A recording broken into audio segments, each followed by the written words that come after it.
If you want to see look number 5 using the Estee Lauder Blockbuster Kit palette for 2022, then stick around.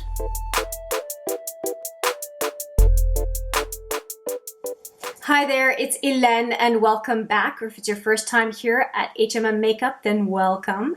I am pretty excited. I promised 6 looks with the Estee Lauder Holiday Blockbuster Kit and with the Lancôme Blockbuster Kit.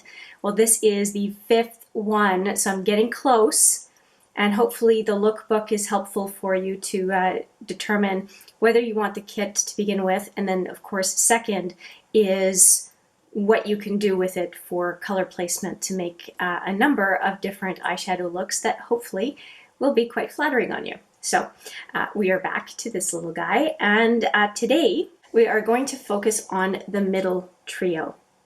So a lot of the goodness is going to happen with these 3.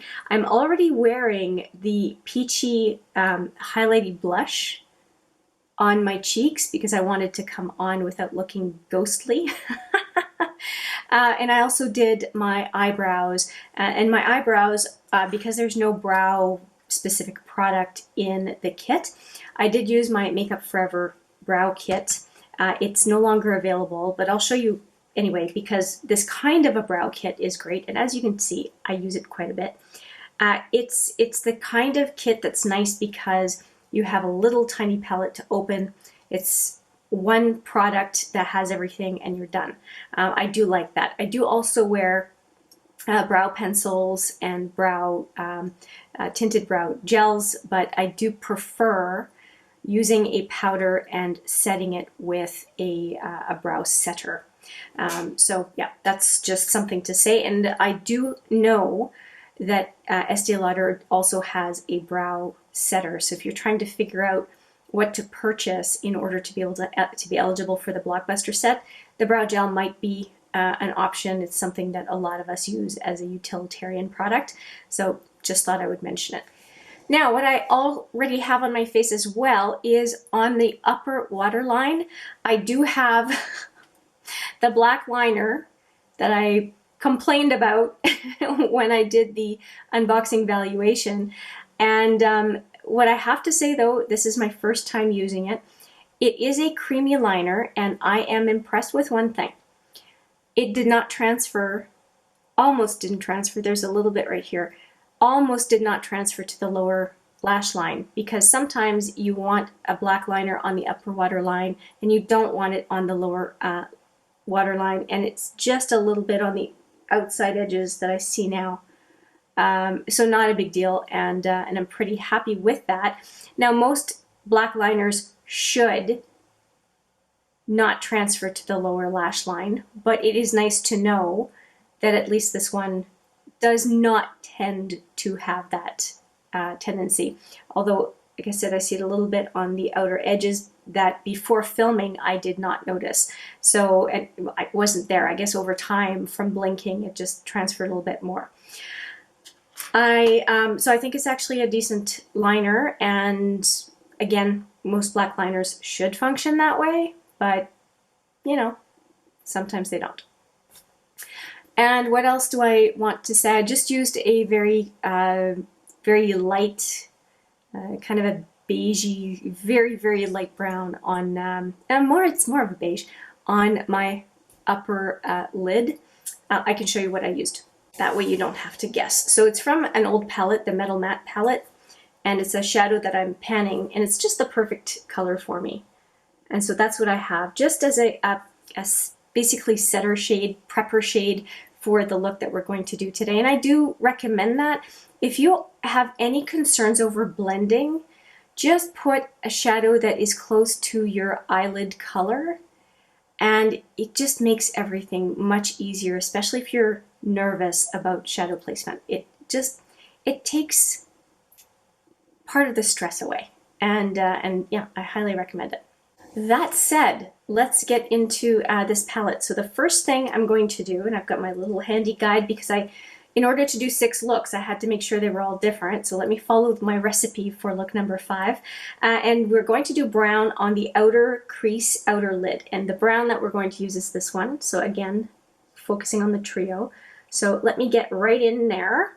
Okay, so I'm going to use two brushes. This one is from Glam Light, and it is more precise, as you can tell.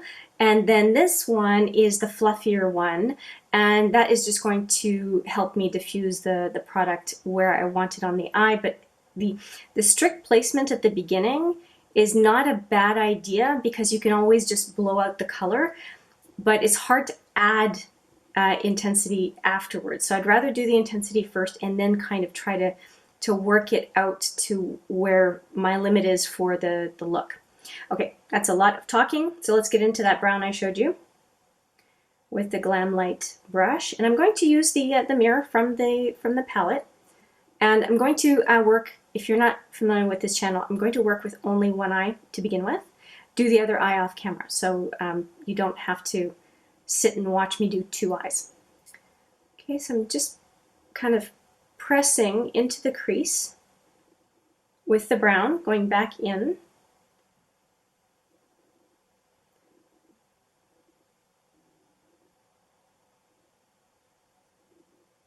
And I need to pick up way more color. It's starting to show, but it's still a little light. And this one is a brown that has a little bit of a mauve-y effect to it too, which you may see, or it may be more visible as I'm building the color.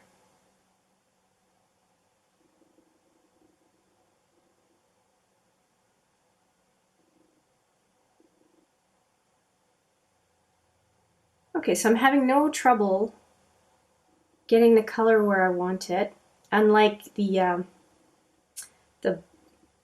situation I had with the black shadow in this palette in the last look. That was something else. So now I'm taking the fluffier brush and just getting the edges of that brown to diffuse a little bit.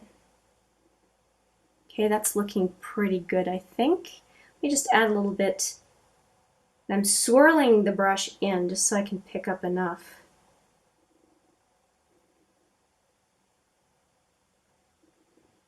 Okay, that's looking pretty nice. My nose is itchy now. I think I'm going to add a little bit still with this brush, but I'm probably going to switch to another brush just on the movable lid. I just want to make sure there's more brown.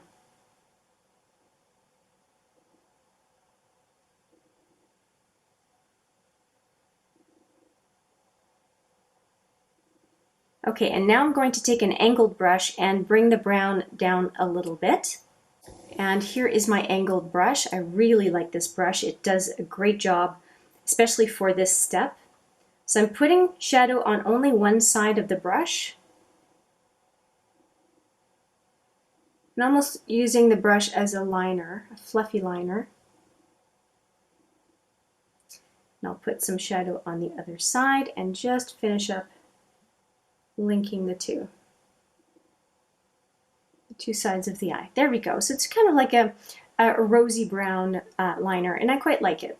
Now I am going to use a different brush, and I'm going to go into, I said, the peach blush, and that I'm going to put on from inner to about 2/3 of the lid. So that's the next shadow I'm using, and that is the blush that I have on my cheeks, as I said at the beginning of the video. But I'm going to make it really cohesive in using the same color on the inner to 2/3 of the lid, and I'm really excited about it. And for that purpose, I'm going to use my favorite brush, which is the pyramidal brush, also called the multitasker brush from Smashbox. If you can find a 3-sided brush, they are great. So going right in the inner corner. And I'm going to follow the natural curvature of the eye here without raising my eyebrows, so it goes as high as it needs to go. Do you have a tendency to do this when you put eyeshadow on? Yeah, I do too. And I'm so happy every time I remember not to do that. Okay, so that is pretty good. It's right where I want it, and I'm going to take my finger now, and fourth finger is always a good idea. because you don't tend to put as much pressure with that one as you would the index finger. Okay, that looks pretty nice in my opinion. Yeah, I'm just going to go back to my initial brush and put some more on so that it's in the right spot. Okay, I'm liking that quite a bit. Okay, and I'm going to go into this shadow as well for the brow bone and for the very inner to maybe a third to a half of the lid, just to lighten up the peach a little bit. So the peach goes pretty much 3/4 of the way, and I want to just lighten it up a little bit. The peach should still show through, but just not as intensely in the inner, on the inner lid. So I'm going to go right in there. I've just picked up a little bit and just kind of tap it on and just lighten it up a little bit.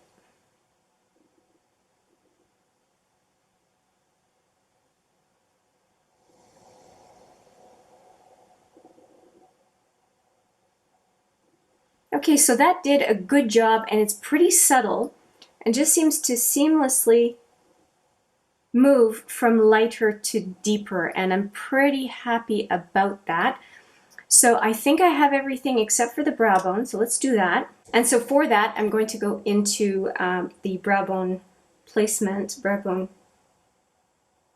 color placement.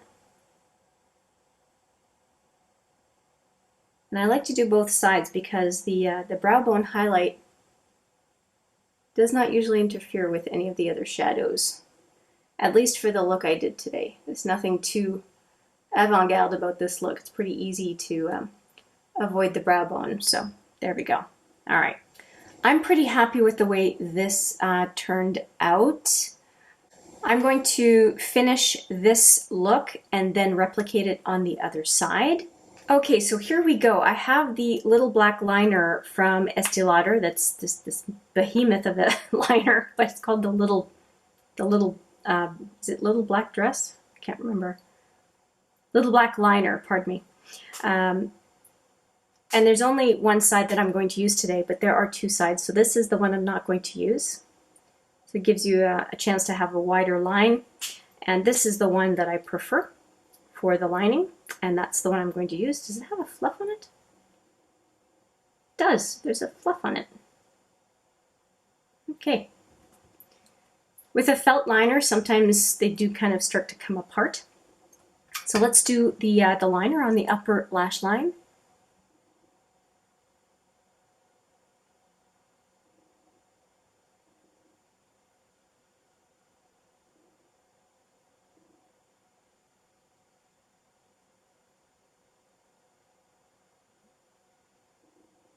Okay, that's pretty effortless. And I'm going to use the mascara that came in the kit, which is the Supreme Extreme, I think. And here it is. I knew I had one right in front of me. And I went and got the other one because I thought, well, where did I put it? Does that ever happen to you? You have something right in front of your face and you don't see it? Grr. Anyway, here is what the mascara wand looks like, and I do have trouble with it because it is so big that it often leads me to smudge the mascara somewhere, either on the very inner lid or outer lid. I just find the brush just overwhelmingly big.